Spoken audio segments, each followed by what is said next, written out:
Okay, part two. I accidentally clicked that off with the goo. So okay. And then he gets really mad at Mr. Hoover and he says to Mr. Hoover, "You can stick your vacuum cleaner onto your hat." And then he leaves. He stomps off. And that's kind of like what Paul does, you know. He makes these assumptions about me also, and kind of like in the same sense, you know. And then he writes himself into the anger, and then at some point I get mad and I have to give a big long angry lecture and I use the F word, and I don't like to do this, but I kind of like get very, very angry at some point. And the Medusa comes up, and it's not cool. It's not cool at all.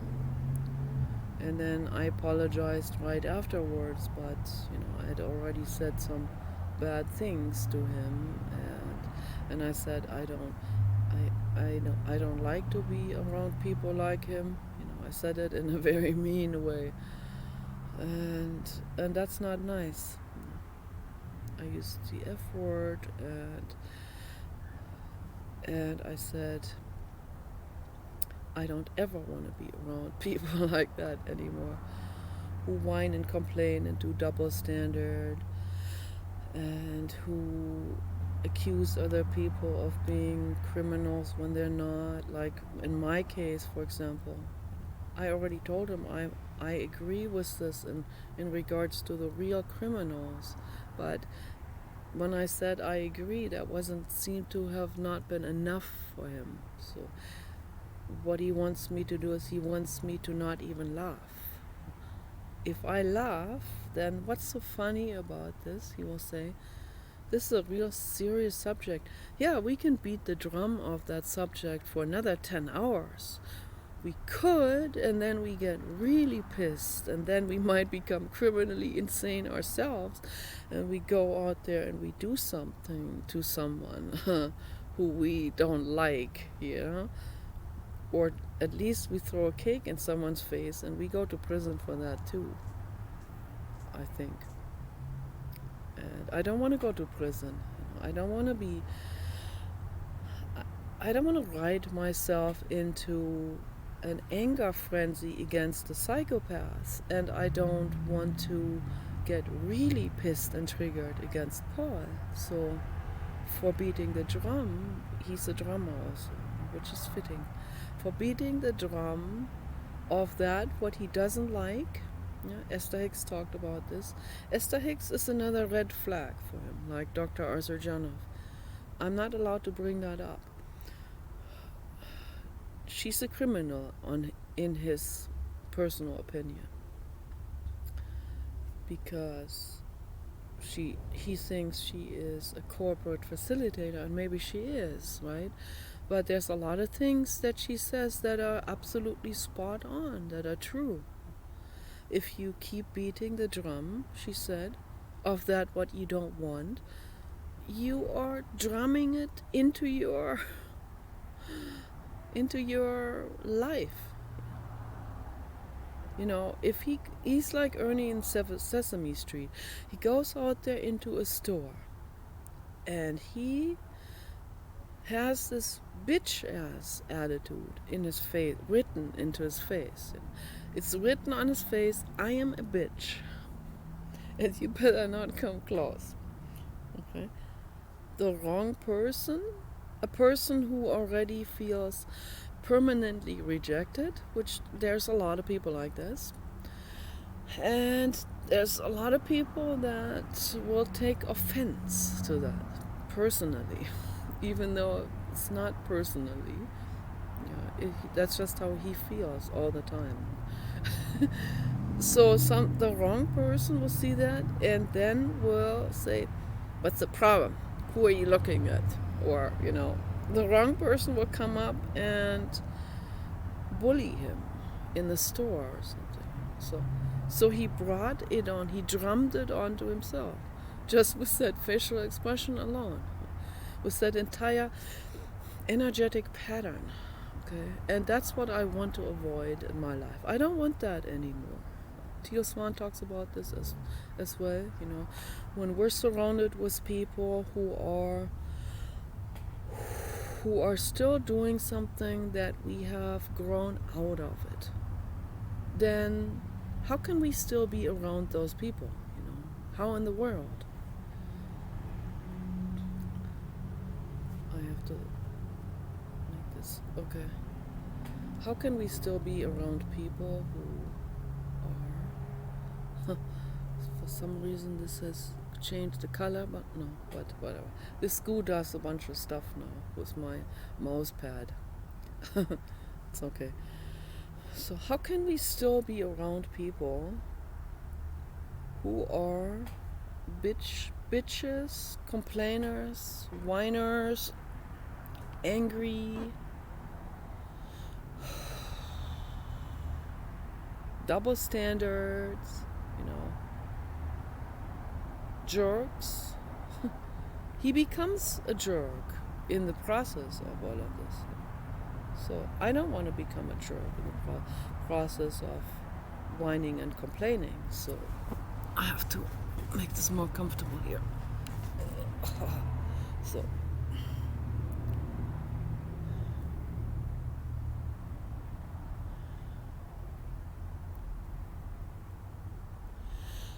no, I don't want to ride myself into a real sour attitude against people. What's the point of that? There's no point in it at all. And that's why I don't want to hang out with people who are constantly whining and complaining.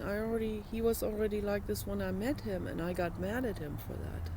I accused him of thinking that he's better than everyone else, which kind of looked like it to me. And then he convinced me that I was wrong, and I accepted that I was wrong.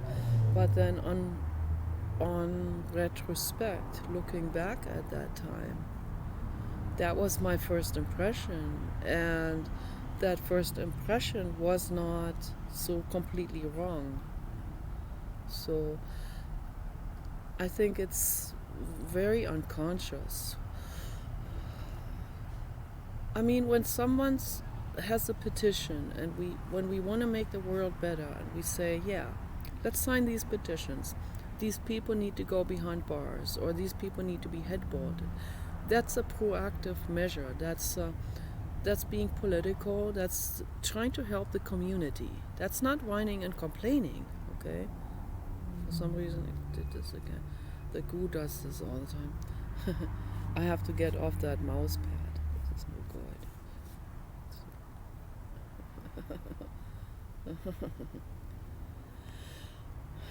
So, but if we sit in the garden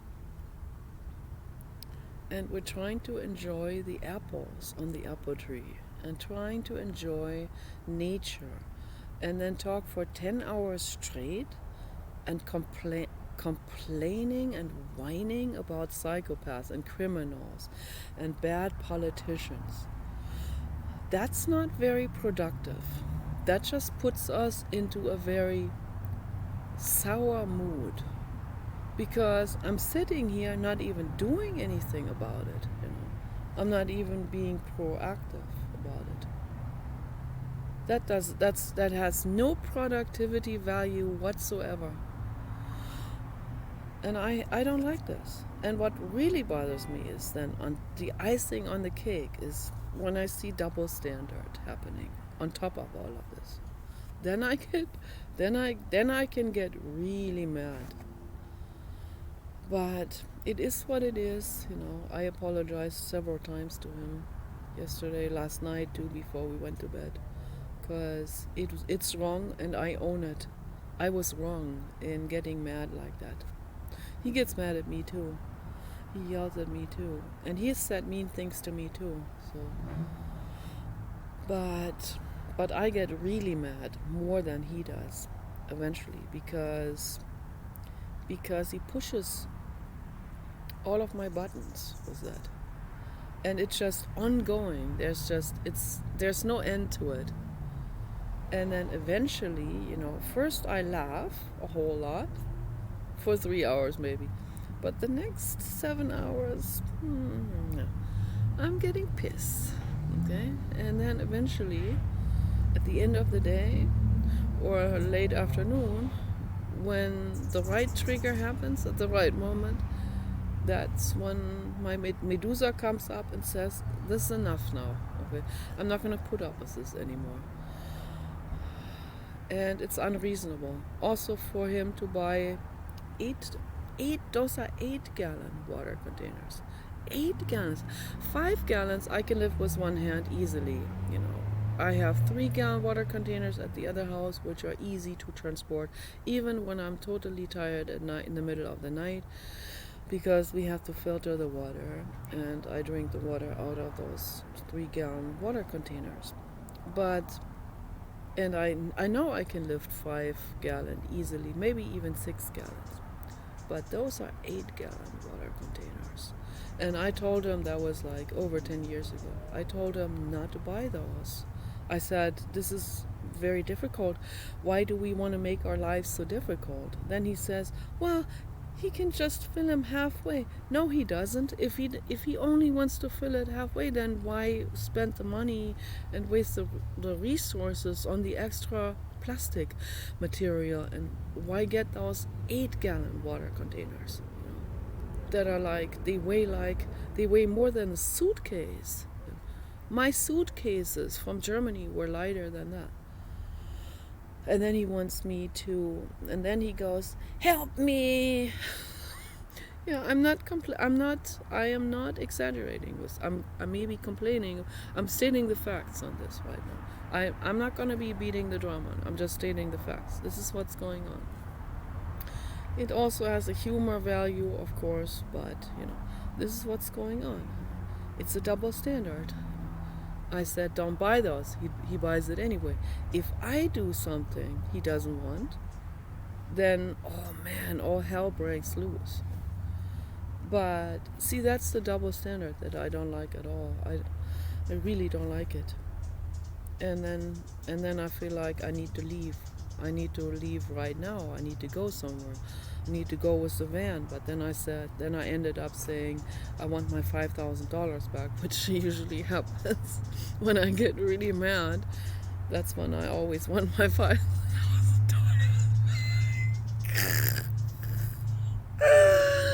And I want him to go to the county courthouse and file his freaking divorce thing, because I don't care if my name is on some kind of marriage paper. It doesn't bother me. I don't care about that institution. It means nothing. That institution means nothing. I love Paul as a friend. I don't need to have that paper signed, okay? But he needs to have that paper signed now to sign me out, because I might go to the Sai Baba, the Satya Sai Baba in in San Rafael or somewhere, and then that's his nightmare. This is a lifetime nightmare. And then I go to the Sai Baba. It's some kind of, it's like a Hindu type of religious cult. I go there, or I could also easily go to, in his opinion, that's what he thinks of me, I can also end up with those Hare Krishna people. That's another thing that he's afraid of. Either a Sai Baba or Hare Krishna or some kind of cult, and they're gonna sue they're gonna sue the shit out of him. Okay, they're gonna sue him for house and possessions and money. They're gonna sue him onto the streets. Okay, so that's what he's afraid of. Or some psychopathic boyfriend might do something. He never knows, what might happen. Some psychopathic boyfriend decides to get some kind of affirmative action lawyer or something and sue the shit out of him. There's nothing to sue there, but figure something, some kind of. They always affirmative action lawyers probably have. They know a lot about. Those are very shrewd business people. They know exactly how to exploit the law, and and to get the public on board with it too. Like with the arson, with the fire setting, with the Black Lives Matter people. So right there, that's something that I can definitely complain about, but I don't want to complain about that for 10 hours either. So all we need to do is, it was really enough that he complained about the psychopaths for 10. He's already done it for 20 years, okay? But I wanted to enjoy looking at the red apples instead. So 10 minutes, psychopaths complaining, okay, I can accept that. And I said 50 times, I agree.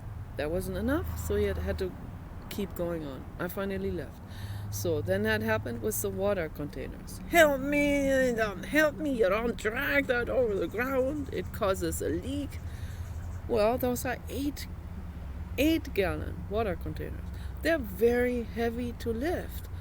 Maybe I shovel them, I move them a little bit. You have to lift it all, like, oh, okay.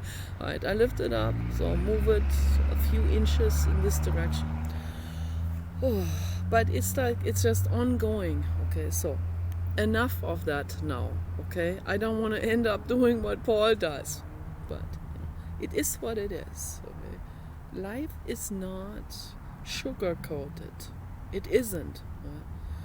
And sometimes triggers can happen in like relentlessly dragging ways versus in accumulated, acute type of situation. So where you can immediately say, oh, that guy is a total asshole. That makes it usually very quick. Javad kicked me against my legs in West LA, and that was the end right away, instantly. With Paul, it's a different story. It is it drags itself into the future with several anger attacks. But it is what it is. So anyway, it's all energy. All of this is energy. And, we have to, instead of whining and complaining, we have to be proactive, and we have to think about, we can complain about this for 10 minutes, as I did now in my 17 minutes so far. And I already went over the 10-minute allowance with this. But then we have to think about, and we can also cry, of course we can cry in the video too, I'm not imposing anything. People don't have to watch my videos, of course. Crying is healthy. It's very good. Paul doesn't cry, so I wished he would. If he cried, he wouldn't be whining and complaining. There's a difference between whining and crying. Yeah. Whining's like, that's an act out. That's the ego talking, Crying is a genuine, heartfelt, in the now moment, in the flow moment, expression of, dude, I'm exhausted, this is making me so mad or angry or sad, and I'm crying about it. Okay? That's not whining. There's a difference. Okay, so it's very healthy to feel, and that's what real feeling is. That's what Dr. Arthur Janoff was talking about. That's what real feeling is. Sorry, I forgot the other 10 minutes or more on the first part of the video. So I was like way over the complaining allowance time. Sorry about that, but it was bad yesterday, and I wanted to also talk about that. I do it for myself, So sorting out my brain, sorting out my own thoughts on this. It's very important to do that and to come to conclusions. I moved on into that other room. I fixed the couch up and I sleep on the couch now in the other room, which is better also for my hips and my back. And I don't hear the foghorn so much there. I didn't even need earplugs. And Paul snores also. So I did something proactively last night that made me feel a whole lot better. I cleaned my room. It used to be my wardrobe room, but I made it into my couch bedroom now here, and it feels cozier now. So I did something, with the humble means that I have in that room. I did something to make it better. That's how we move forward. Okay, not just lean back and say, I just don't do anything or whatever, or blame everything on other people. That's not going to move us forward at all. A lot of people do this also very unconsciously. So some people don't even groom themselves anymore. There was a primatologist at the Primate Center in Göttingen, Germany. We went there with the Rotary Club through my dad. Dr. Robert Sapolsky was there during his young years. He's not that much older than me, actually. He's like 5 years older than me. So you would think he's much older than me because he looks a little bit like Santa Claus, and he worked more than me in his life.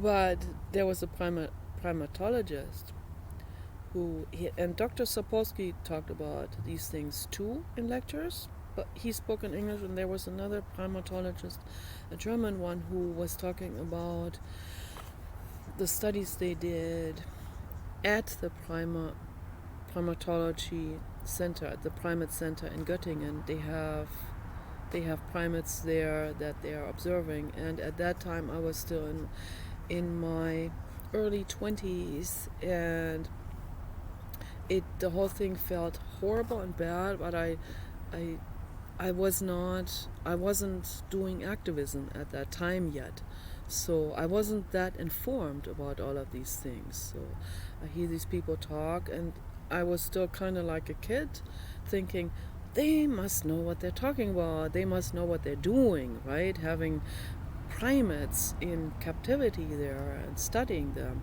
that's the same as that's basically exactly the same as the Stanford prison experiment by Dr. Philip Zimbardo, where they studied humans, in a controlled situation like that. But anyway, the primatologist said that the apes that are excluded from the ape community, they end up like homeless people. They end up not taking care of themselves. They end up not grooming themselves, and when they stop grooming themselves, their immune system starts to shut down. And we see that with homeless people all the time. I feel terribly sorry for them. Okay, this is really horrible. And that's what I mean, what ties in with Esther Hicks. I wanted to talk the occult. Now there's a tiny little spider here. There's a tiny little spider, and that spider is alive. Tiny little spider, don't bite me. Yeah, I have spider goo for you, but I'm not gonna embed you into that. I'm gonna take the big spider and take the big spider and put the little spider away. Oh, now it fell down. Oh no, it didn't. I'm gonna have to put the spider onto the grass. There. So also when I'm under the shower and there's a spider sometimes of this magnitude, sometimes that happens, a brown recluse. The last time I snipped it out and it fell on its back like this here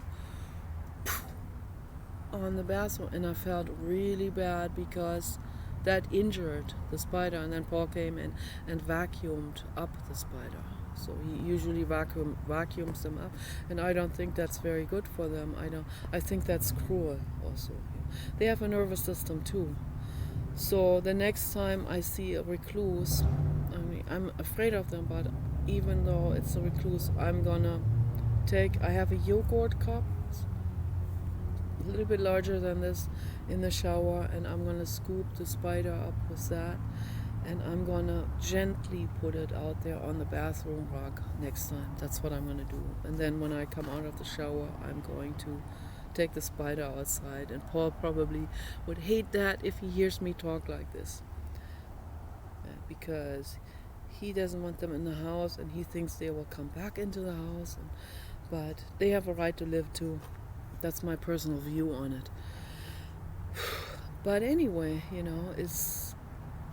if people are not grooming themselves, that means that's an escalated mental state from that state of mind of ego that is sitting there in the recliner chair complaining for 10 hours straight, or every day, complaining about the politicians or psychopaths, complaining about things that are going on in the world, but not doing anything about it. Okay. Not grooming is the next consecutive level state. They will, and that's what Esther Hicks is talking about. So when people are in a state of whining and complaining, they are very close to that state of not even taking care of themselves anymore, because that is already mentally the case. When someone sits there complaining and whining all day long and not doing anything about it, except signing petitions, but that's not enough. That's why I make videos. That's why I write on the internet. Paul has dyslexia, so it's difficult for him. I don't want to see the day come when he gets one of those assistants, because once he starts arguing with people, and the assistant puts his words into letters, then we will have someone come to the door wanting with an axe in the hand. So, and I don't want that to happen, because Paul pisses people off. He really does, much more than I do, much more, because of that. Because he comes across, because this whining attitude is ego. It is ego. But the next level is, it is ego, but it is some kind of helpless state. It's like an addiction almost to whine and complain, and that's what I discovered in him, and that was my first impression, because that's why I said you think you're better than everyone else, and what gives you the right to be complaining non-stop about other people, how stupid they are, and all of this. So I also took offense, of course, my own ego, but still, that's the ego. It's an addiction, really. I'm trying to figure this out right now as I talk. It's an addiction, some kind of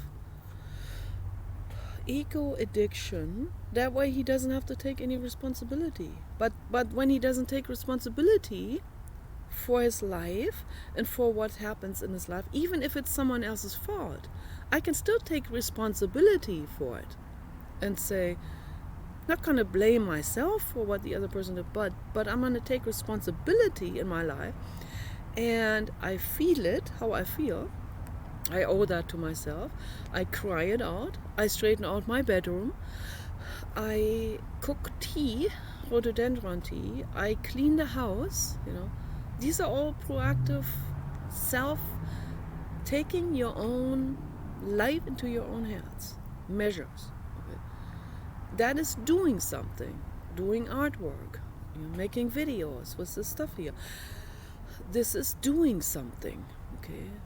I want to make the world better. When I see homeless people or when I see criminals, I actually feel sorry for them, Not because I want to feel sorry for them, because that's a better mental state, but because I do see through this whole thing.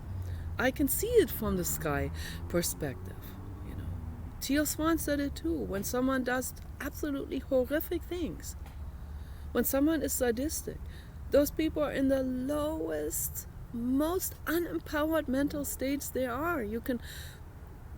That's rock bottom of that's self-esteem at the rock bottom, okay? They hate themselves. They feel absolutely like losers. That's why they kick down on someone who can't defend himself or an animal. That's why they do that. They're at the lowest level mental state. That's what Esther Hicks, that's on Esther Hicks's level of, she has 22 levels of empowerment. The highest level is total empowerment and love you feel for everyone. That's the Buddhist state of Tonglen, the 22nd level. The lowest level is that state of where people kick down on someone who can't defend themselves. And they feel refreshed from that. That's the lowest level mental state there is. Okay? If all I can do with my videos is really trying to tell people there's a bus coming towards you. Use this information and step out of the way. Don't be sadistic anymore. Okay? Don't act it out on other people anymore. Okay? Because if you don't, you're going to the next level of feeling a little bit better even about yourself, but in general. So you're going to the next level. What is the next level from there? I forgot now exactly the details of these different levels from Esther Hicks, but the next level may be a state of feeling infinite sadness. Or I don't know, I think infinite sadness even higher level than that, but maybe the next level is honest anger. Okay, honest anger. Honesty is much higher. The lowest level is where honesty is no longer there.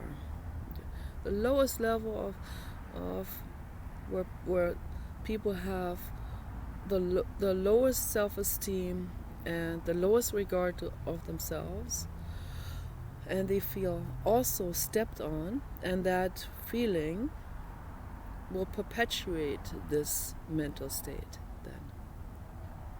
And then they think they need to let it out on others, not even on the people they think who did something to them.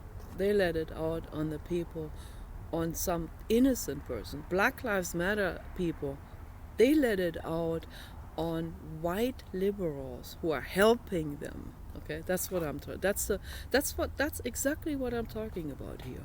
Okay, so that is. So you see where Black Lives Matter comes from. It comes from that very lowest level of sadistic mental state of they feel stepped on. No one stepped on them, but that's how they feel. And they want to feel like this. They want to perpetuate this. And they also neglect themselves. And then they blame other people for that. That's the ultimate, it's, how do I explain this? This is the state of total unempowerment. That's what Friedrich Nietzsche was talking about when he said the last human. That is what he views as the last human. The last human who takes no responsibility for his own actions. And Paul is on that scale. He is. And it makes me sad to see that. But it also triggers me. It makes me mad. I also don't want to be lured into this kind of state where I get mad at other people and I just sit there and complain and rant. I don't want to be in that state of mind. I want to be proactive. I want to do something. I want to create a therapy help center, which is a red flag for him. He doesn't want anything to do with that. But we want to make the world better, right? There are suicidal people out there. They need help. One time I was with Kenny out there waiting for Paul at the store. And I took Kenny out of, at that time, we still had the Prius. Kenny was, boxed up in that Prius waiting for an hour for Paul going shopping. So I took him out of the Prius, was standing there with him on the leash so that he can stretch out and everything. And there was a guy coming up and he wanted to pet Kenny, and a real nice guy, an older guy, I don't know, like 60 or something, and overweight and really short, much shorter than me, and he looked kind of unhealthy and everything. And he wanted to talk to me. I could see he liked me. He wanted to go home with me and Kenny, So he wanted to be with Kenny and me, and I don't blame him. He's lonely and everything. And when I said I'm waiting for my husband, he's in the store shopping, he hung his head down. He was so incredibly depressed about this. And I felt so infinitely sorry for him. I wanted to give him a hug. And I have OCD. That was before the pandemic even. I always had this, with strangers. I don't know what kind of particles they have on them, but I even though I have that, I still hugged a homeless woman once because she was crying sitting on the street. So I felt so sorry for her that I had to give her a hug. I couldn't help it. So, and then I had to take a decontamination shower afterwards. But it was important for me to give her a hug because I just felt so sorry for her. So, but I'd rather avoid that situation if I can. But I felt so sorry for that guy, I just wanted to, I feel like if Paul hadn't been there, I probably would have continued to talk to him. I may have gone somewhere with him, or may even have invited him to my place. So if he was not a cigarette smoker, I probably would have invited him to my place, just because he is gentle and I felt sorry for him, just for that, as friends only, And that's good. That's not simping or anything. It's being nice. And also that whole word simping needs to be abolished, because simping, I said it before, being nice is good. So you never know what might come out of it later on. You might fall in love with someone who you just feel compassion for in the beginning, right? That could happen. Or just to give compassion to someone feels good. It is a good thing, It's good. It's love energy. It's all energy. Love energy is good. It's really, really, really good. And that's what I want to bring into the world. Everything is about energy. And in regards to the entities out there, like, the lady Annie with that table that she bought. And you can watch the video. You can watch her video. The Green Witch. She talks about that table in one of her recent videos.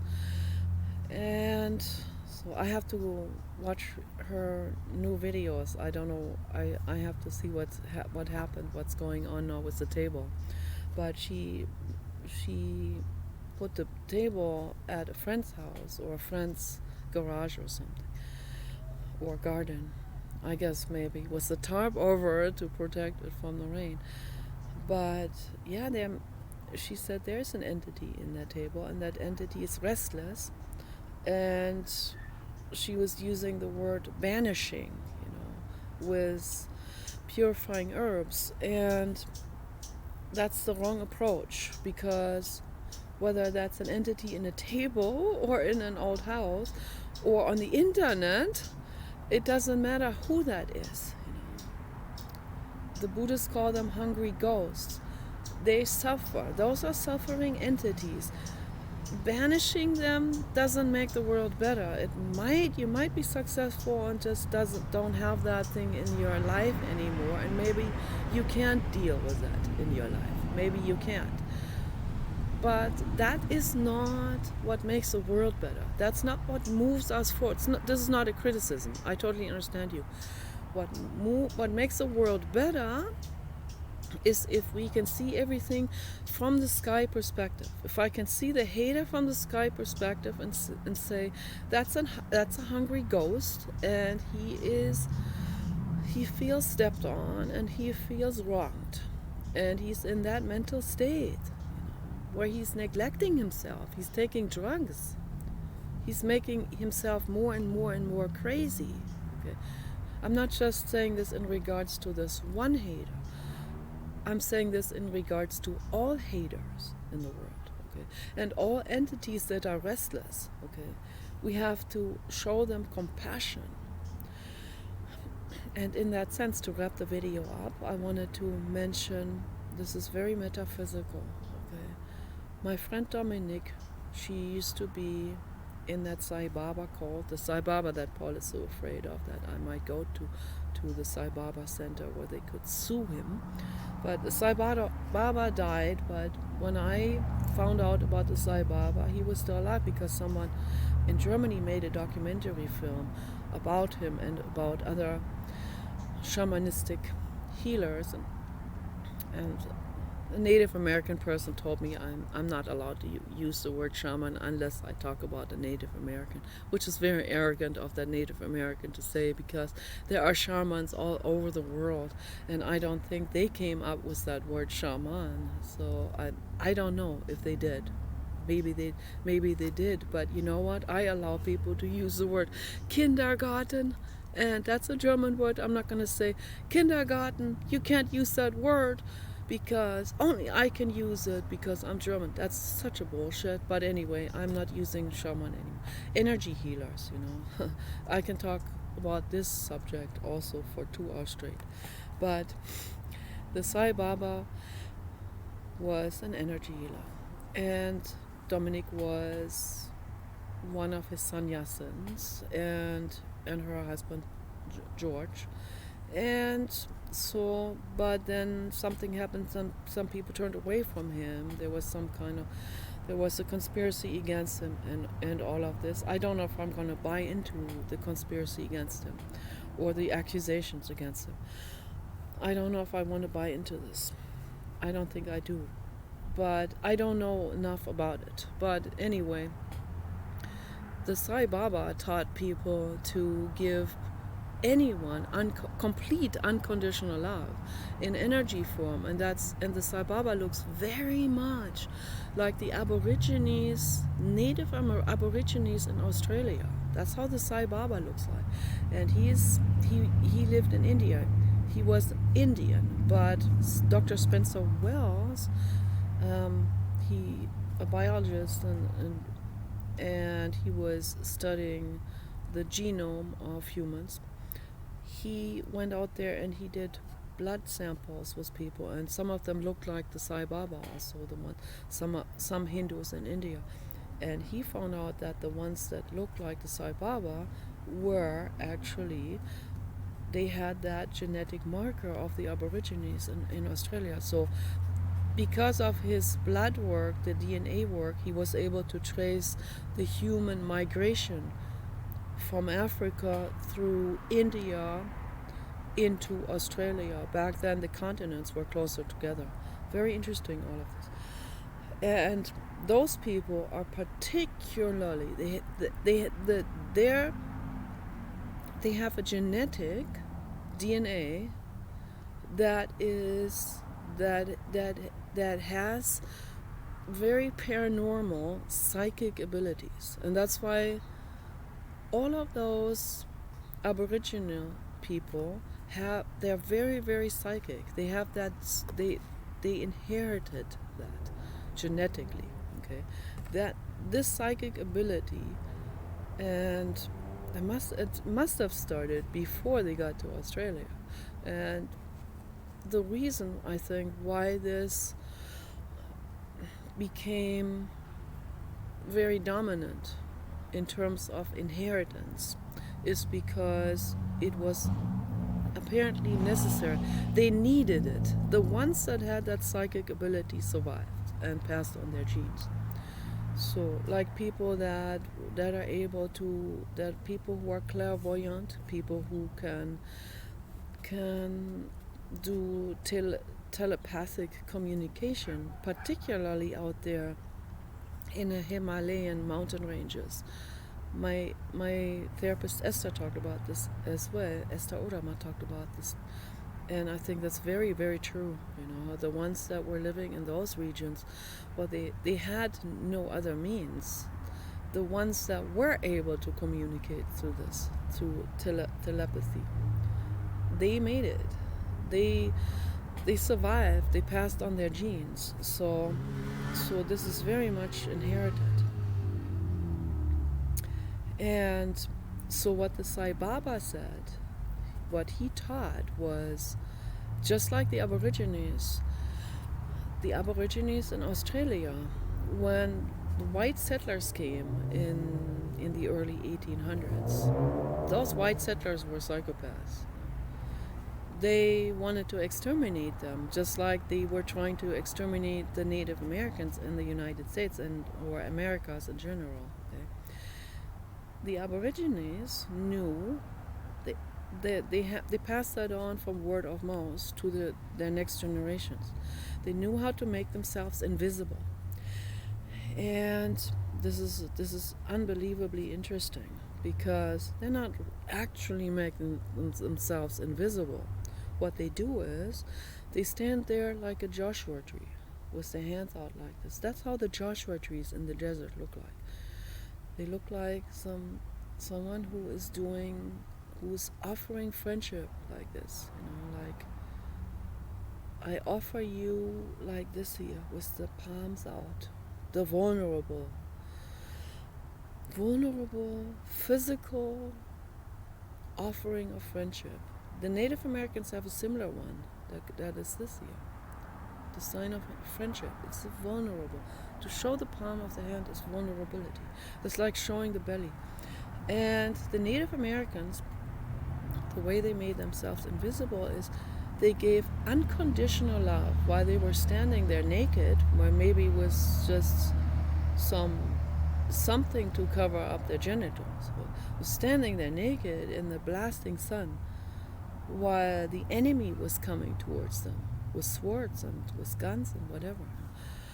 They were standing there with their palms out, and they were giving unconditional love. And because they almost looked like a tree because of this. A tree is there, totally vulnerable to any X person that's coming with an X. The tree has no other way. The tree cannot feel animosity. So a lot of times the people would go past the tree, they're not going to get triggered by a tree because of this. And so they made themselves just like a tree, like they blended in, and their energy that they radiated was so utterly different to the enemy's energy, the settlers that were coming with swords and knives. It was so different that it was vibrating on such a different frequency that those settler people, that they didn't feel that vibration. It was the native Aborigines, they kind of fell under the radar because of that. They were not in the radar anymore, in that conscious awareness radar of attention, in that range of war and bloodthirstiness and all of this. They fell completely out of that range. And because of that, it's purely energetic. This is an energetic vibration that is totally different, and that saved their lives. And they were able to pass that on to their other generations. It's really amazing, absolutely, truly amazing. So, and what my friend Dominique told me, what the Sai Baba taught them something very similar. He taught them this unconditional love. When you're in a state when something is dangerous, and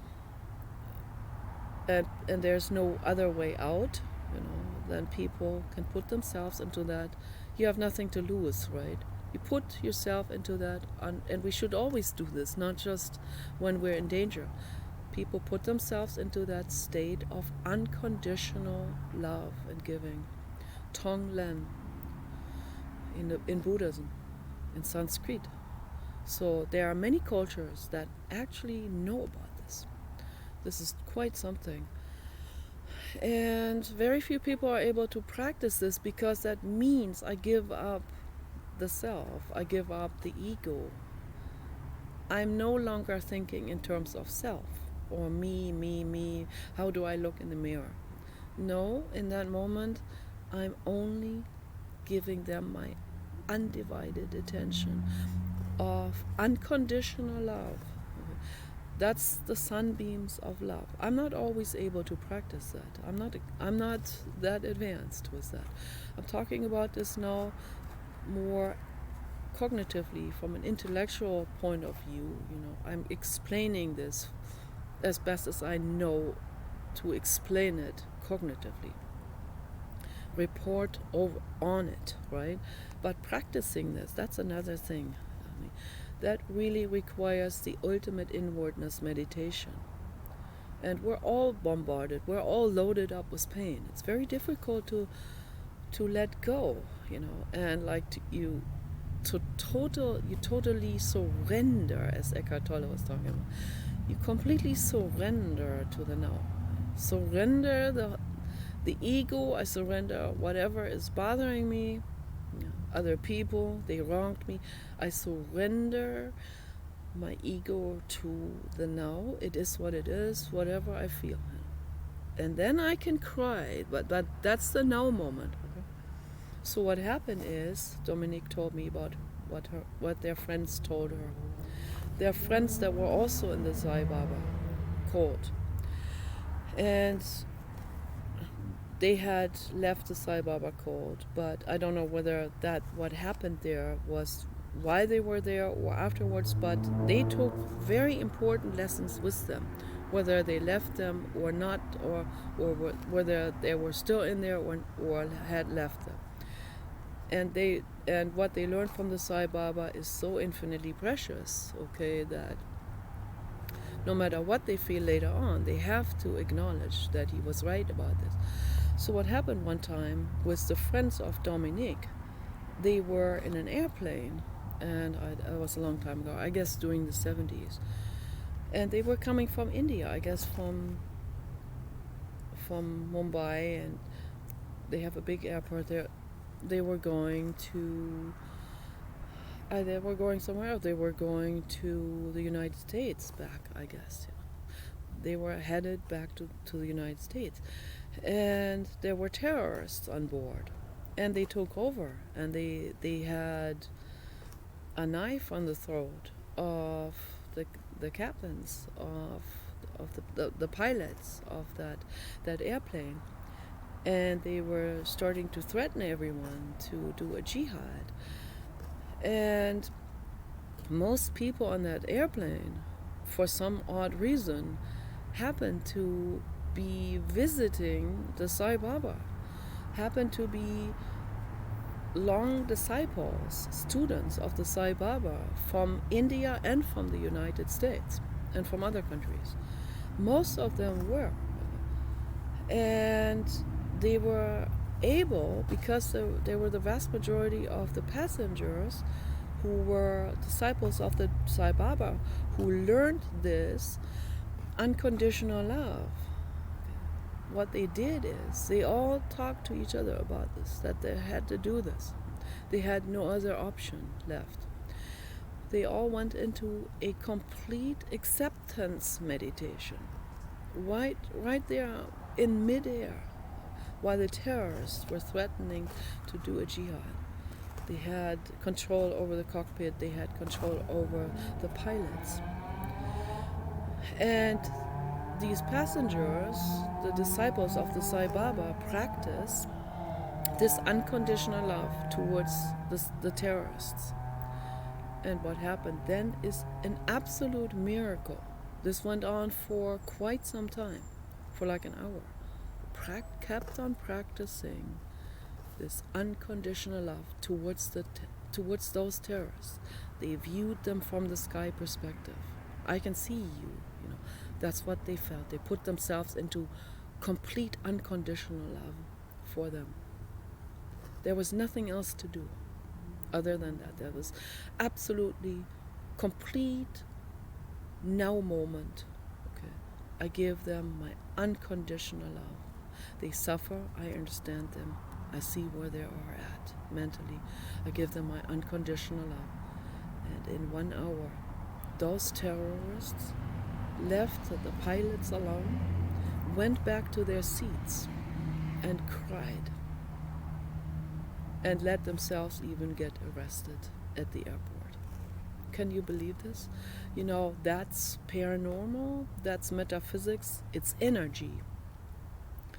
It is paranormal because it is para-ego. It is outside of the ego. Our society, what our society regards as normal, is ego-based. That's why we see whatever, we see all these terrible things as normal, like military, different groups going against each other, sports clubs and groups, and people think this is all normal, right? Or religion, we see that as normal. No, it's dualism. That may be normal as in the norm, as in that's what most people do, but it's not that's not a healthy state. Okay? Society is not in a healthy state. Healthy state is I am in the very now moment. I may cry. I'm still in the healthy state. I cry it out. I'm not bitching it out on anyone else. I am dealing with it myself. I also view the other person as what that other person is, as the victim, I can see the other person as a victim. I can feel compassion for the other person. That's the now state. That's the state of non-duality, okay? And I can't always do that. I personally can't. Right? But that is what I'm talking about. That is what we need to move towards in this existence. Okay, I'm trying the very best I want to try. I told Paul again today, I want to do the very best I can. I want to do everything I can in my possible power to not use the F word, get mad, fly off the handle, lose marbles, whatever, in the washroom, psychological marbles. I want to keep my psychological marbles together. I want to keep the ego quiet, calm, relaxed. I want to stay in the now. I want to see him and everyone for who they are. They are where they are. I need to feel compassion, and then I can help them. I can't help them if I'm struggling with them. Okay, then I'm coming from ego, or if I'm whining or whatever. I told Paul that if he went into the jungle like the Buddha did, the reason why nothing happened to the Buddha meditating in the jungle, snakes were coming up that could have swallowed him up. They were so large. They left him alone because he had unconditional love for all the beings. So they regarded him like a tree or something. I said to Paul last afternoon when after I collected myself, I said that to him. I said, if you go out there in the jungle and you sit there would be the next snake or some kind of predatory cat, and they will see your bitch ass attitude and they will finish you off because of that. And the reason why they didn't do that with the Buddha is because the Buddha had that unconditional love for them. And that's the difference in energy, okay? We can be in different mental, energetic states, okay? And we need to move towards, I know it's not easy. We can't just change that overnight and become some kind of Buddhist monk overnight. No, and we don't have to be a Buddhist monk with celibacy. That's all bullshit anyway.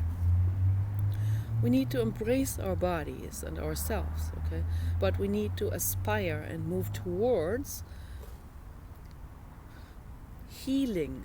And by healing, I mean relaxing the ego, okay?